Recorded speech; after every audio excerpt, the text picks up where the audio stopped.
Well, I've certainly enjoyed the debate tonight, and I hope you have as well. I think it's very evident in tonight's debate that there's no good reason to think that nature is all there is. Dr. Shook says, well, you can't prove that Santa Claus doesn't exist, and therefore you should not believe in Santa Claus simply because you lack evidence for Santa Claus. This is an analogy, I think, that supports my point of view. As Scott Shalkowski points out in his book, Atheological Apologetics, the reason adults disbelieve in Santa Claus is not simply that there is no good reason to think that he exists, but because we have good reasons to think that he does not exist.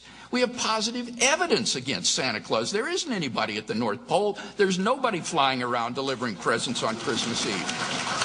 So it's not enough just to show that absence of evidence, there's an absence of evidence for God. As criminologists will tell you, absence of evidence is not evidence of absence. And I think that's enough to refute naturalism tonight. Now, what about the arguments for God? With respect to the origin of the universe, he agrees, I think, that whatever begins to exist has a cause. As for the universe beginning to exist, my philosophical argument has yet to be refuted. And as for the evidence for the Big Bang, we've seen testimony from Stephen Hawking, from Vilenkin, Bohr, and Guth, that their theorem requires that any universe in a state of cosmic expansion must have an absolute beginning. From that, it follows deductively by the canons of logic that therefore there is a transcendent cause of the universe, and that falsifies naturalism because there is something beyond the world. Secondly, what about the fine-tuning of the universe for intelligent life? He could not show that the fine-tuning is physically necessary. He could not defend the alternative of chance. He didn't respond to my arguments against the multiverse. All he said was, well, maybe the present type of life couldn't flourish if the fine-tuning was there, but different forms of life might have flourished. This shows just a lack of familiarity with the fine-tuning in the literature. If these constants and quantities, like the weak force, were not finely tuned, the entire universe would consist of just helium or of just hydrogen.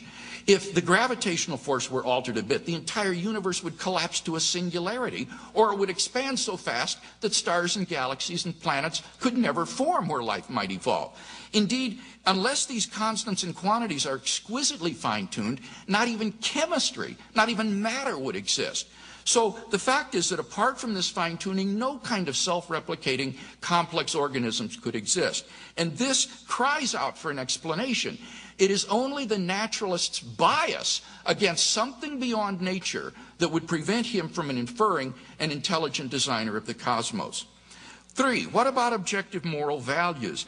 Here again, I think the discussion has become confused. As we saw in the question time, I'm not saying we need God or revelation in order to discern objective moral values. I'm saying we need God in order to ground objective moral values. In the absence of God, we are simply lost in socio-cultural relativism. Moral values are simply spin-offs of the evolutionary process, akin to the altruistic behavior that you see exhibited in a troop of baboons or even in an anthill.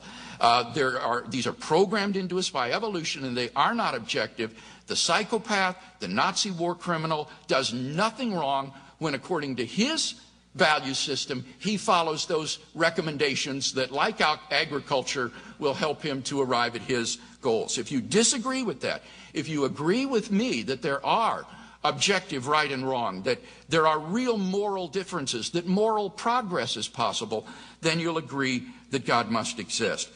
As for the resurrection of Jesus, I can assure you that if you look at the literature, we are not talking here about biased sources. We are talking about the majority of historians who have investigated Jesus of Nazareth, and the historical credibility of the Gospels has emerged very strongly, particularly with respect to those 3 facts: the empty tomb, the post-mortem appearances, and the origin of the disciples' faith.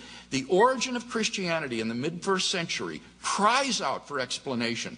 Why did this movement arise? Where did it come from? I can think of no better explanation than the one the original disciples gave and were willing to die for, namely that God raised Jesus from the dead. And finally, as for immediate experience, again, I am justified in believing in the objects of my immediate experience. Experience is one of the tests for truth for the naturalist. unless I have a good reason to think that I'm delusional.